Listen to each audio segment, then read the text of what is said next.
Hey Eagle fans, before we start today's video, get your mailbag questions down below for our weekend mailbag video. We always take questions today, and then we answer as many mailbag questions either tomorrow or Saturday, whenever I want to go ahead and get to them. But use the hashtag Eagles, that way I can find the comments down below and ask away. Listen, they're still alive in the postseason run, there's a quarterback controversy, there's the draft, free agency, all sorts of questions you could possibly ask.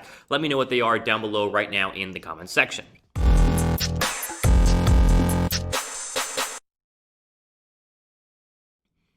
All right, as always, let's jump into the latest Eagle news and rumors here for the week. Some interesting stuff, injury news a little bit later on, as well as Jason Kelce calling out us, the fans, I guess, or you, the fans, either way, about wanting to tank for a draft pick. Let's start with this idea that the Eagles are not done with Carson Wentz, or if you want to look at it in a different way, that the Eagles could be getting a hefty sum in terms of draft stock if they wanted to go ahead and trade Carson Wentz. So here's the breakdown. Of course, Jalen Hurts officially announced yesterday or 2 days ago that he will be the starting quarterback against the Arizona Cardinals. I know, are you shocked? I am too.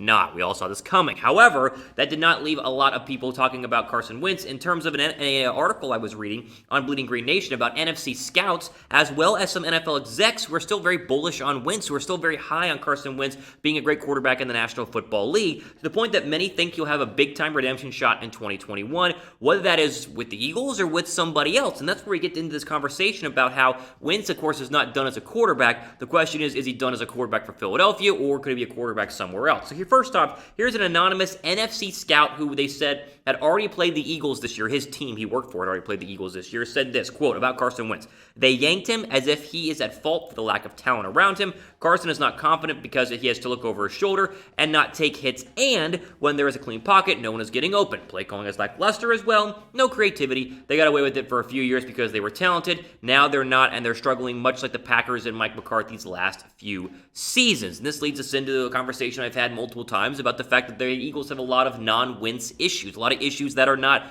fully related to Carson Wentz. Now, as we said, Carson Wentz has struggled a lot. We talked about turnovers. We talked about play-making decisions. Talked about the fact that he's very skittish in the pocket, takes too many sacks, doesn't throw the ball away, doesn't slide. I mean, the list of errors that Carson Wentz has had is great, and it's been growing, and it's really kind of reared its ugly head this year. However, as the NFC scout said, and this is a scout recently, this is not like last year, it's a scout here in 2020, the fact that people are saying it's just Carson Wentz's fault is absolutely ridiculous because, of course, the Eagles have a ton of problems that are not related to him, that are around him, that are not contributing to his success, but are in fact inhibiting his success as a starting quarterback in the National Football League. I know he's thrown a lot of turnovers. I've been very critical of Carson Wentz. I've said that Jalen Hurts should be playing quarterback right now just to see if he can spark the team, and guess what? Hurts did that last week as quarterback number one with Wentz being his backup. Hurts was fantastic in his first start against the Saints, and honestly, I think he can continue to be potentially the quarterback of the future for the Philadelphia Eagles. But this idea that just because Hurts won one game, that he's instantly going to be, the starter of the future and the quarterback in the next 10 years, and the Eagles just going to trade Carson Wentz, I think one side, the NFC scouts and other execs in the article, they all said, listen, Wentz is still going to be a great quarterback, and teams will want to trade for him, which means, yes, he could be traded, or it could mean, listen, the Eagles just kind of reset in the offseason, get the right weapons around him, get healthy in the offensive line, and hopefully start Carson Wentz at quarterback as QB number one. If you're on the Jalen Hurts train, I know a lot of people are because he's 1-0 as a starter, right? I mean, a lot better than Carson Wentz has done the past couple of years. You'll like what the NFC scout also said about Hurts, saying, quote, hard to say, but if you take a guy in the second round, you're hoping he can become the man. He will need to create a body of work and stay consistent. But yeah, I would imagine Hurts has a shot to keep up if he keeps up a certain level of play. And of course, that leads into the whole idea that Hurts will be the starter the next 3 weeks. And if he wins, goes 4-0 and squeaks into the postseason and wins a postseason game, I don't see how Philadelphia goes back to Carson Wentz. But if he loses on Sunday and then loses to the Cowboys or loses to Washington and they finish with 5 or 6 wins, then maybe they go back to Carson Wentz. Really, scouts are saying it's a possibility. Execs are saying it's a possibility. Who's to say it's not going to become a reality in 2021? Let me ask you guys this. We know that there will be a lot of changes at the quarterback spot, at least, either starter or bench or whatever it is in the offseason. Do you see a quarterback controversy in 2021, or will they have traded Wentz or traded Hurts or declared one the starter and the other not? Will there be a quarterback controversy in 2021? Let me know in the pinned comment down below in the comment section.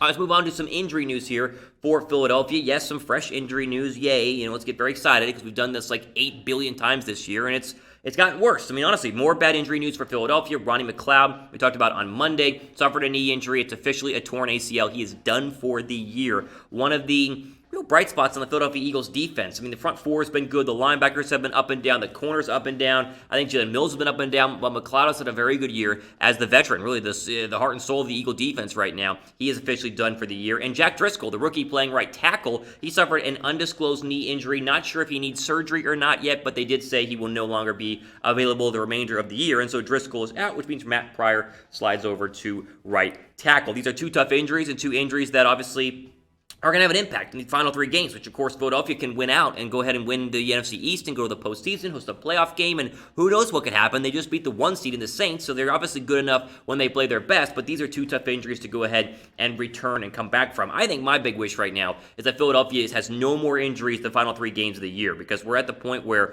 a year-long injury would mean they're going to miss the majority of 2021. So drop a like if you guys agree to wish Philadelphia happy final 3 games and a healthy, more specifically, final 3 games, as they definitely need that going forward. We'll start with McLeod, as we said, the torn ACL.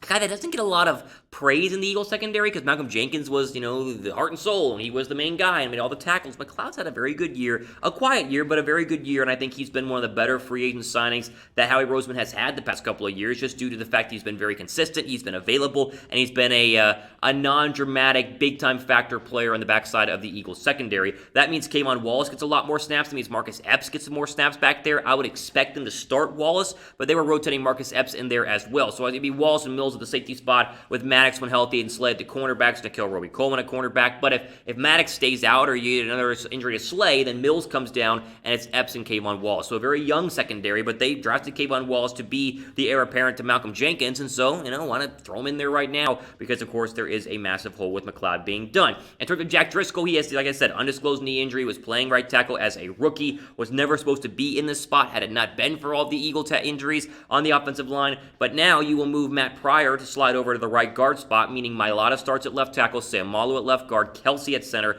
Urbig, who's been pretty good so far for Philadelphia this year at right guard, and then right tackle will be Matt Pryor. It's like the Eagles' 13th or 14th different offensive line combinations so far this year. There's a reason Hurts is in there, and I think one of the main reasons is his ability to scramble cool, calm, and collectively out of the pocket, unlike Wentz, who this year was a little bit more kind of bull in a china shop, but just a little more skittish, whereas Hurts was exactly where he wanted to go, at least Sunday against the Saints, and the hope is that continues up against the Cardinals. But these backups are going to have to play well because Arizona has a good front four. They had 5 sacks of whoever they played last week. The Giants? Was it the Giants they played last week? Either way, Hassan Reddick balled out last week, so they can rush the passer, so Matt Pryor's got to hold down the fort. And on the backside, you're playing against DeAndre Hopkins, Larry Fitzgerald, and Christian Kirk, who's a very good, obviously, wide receiver trio right there. So the backups have to come up big. But I think the line is looking pretty good if you want to go ahead and bet on this game and bet on the Eagles. And if you are a first-time depositor with our friends at BetUS of $100 or more, we're still doing the free jersey promo that we teased a couple of days ago, where you guys can get yourself a free brand new Nike Philadelphia Eagles jersey. So all you got to do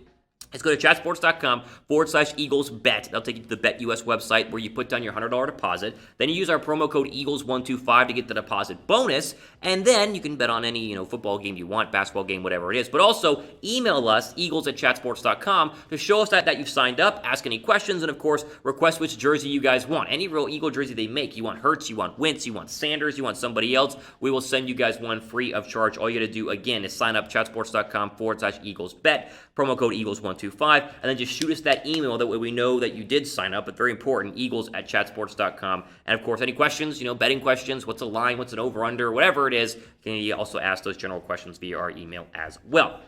Final thoughts here on Philadelphia Eagles. Now, Jason Kelce had his Wednesday press conference yesterday via Zoom, and a couple weeks ago he was defending Carson Wentz and calling out the front office of Philadelphia. Well, today, or yesterday I should say, he called out the fans. He called out you and me for wanting the team to get a high draft pick. So Kelce, of course, calls us out in the press conference, says the focus remains on winning, and really killed the idea of the Eagles tanking, which I've always said tanking is dumb and doesn't really happen because teams want to win. But there was also a lot of us who were saying, hey, the 6th overall pick in the NFL draft feels pretty good, and then they won, and it jumped down to the 9th overall draft pick. So the draft remained in focus for a lot of us, whereas Jason Kelce says, no, that's not the case. There will be a lot of focus on the draft coverage whenever we get to the offseason, which is really less than a month away, because January 3rd is their final game. Is there going to be a postseason game? I don't know. If there isn't, then we immediately go to draft coverage. If there is, then we wait.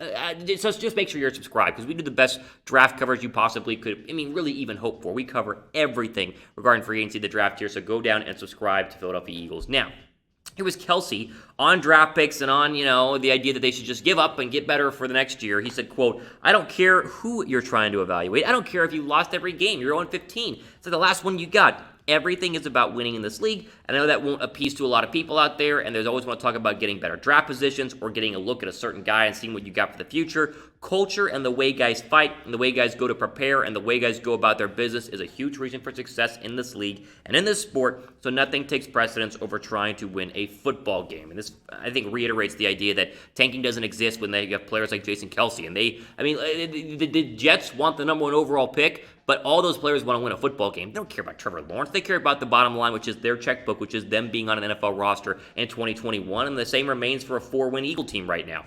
Do you guys agree, though? Like, would you rather get a high draft pick? Would you rather just... I think we all would have liked to win the NFC East, but are you more on the high draft pick train? Let me know down below in the comments section.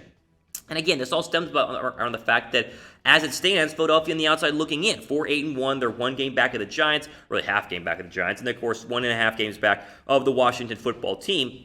They will play Washington in 3 weeks, and honestly, if Philadelphia wins out and Washington loses to Seattle on Sunday, then you're in the NFC East champs and you're hosting a playoff game. You're the 4 seed playing the 7 seed in the first round, which is a game we'll be very, very excited. But also, you go back to the idea of getting a high draft pick, and Philadelphia winning on Sunday against the Saints, they went from the 6th seed all the way down to the 9th seed. So currently still a top 10 draft pick, but if they were to win the NFC East, the highest draft pick or the lowest draft pick they would have would be 19th overall. So you would lose some of my favorite players, like a Micah Parsons out of Penn State, who is going to go inside the top 10. He's the best linebacker. Jalen Waddle will go inside the top 15. Jamar Chase will probably be a top 10 draft pick. I think Gregory Rousseau could go as high as 8, maybe even 6 to the Panthers, 7 to the Falcons. He's going to go high. And even Devontae Smith, who's been mocked in Philadelphia a couple of times, is not going to fall past number 15 overall. So you lose the top tier guys when you win the NFC East, but then, of course, you still win the NFC East. And so the question that, of course, Kelsey's trying to get at here is Jalen Waddle doesn't make the Eagles a Super Bowl champ in 2021. It's their mindset, their focus, and their ability to bond as a team that gives them a shot to win in 2021. Waddle's just icing on the cake, or Jamar Chase, or Gregory Rousseau, or whoever the heck you want to insert from my list. But these are the guys I want. And so I think as an Eagle fan, you can approach the final 3 games excited either way. If they lose out, they get a high draft pick, and you're getting one of these 5 guys. You're getting a Parsons, a Waddle, a Chase, a Rousseau, or a Smith.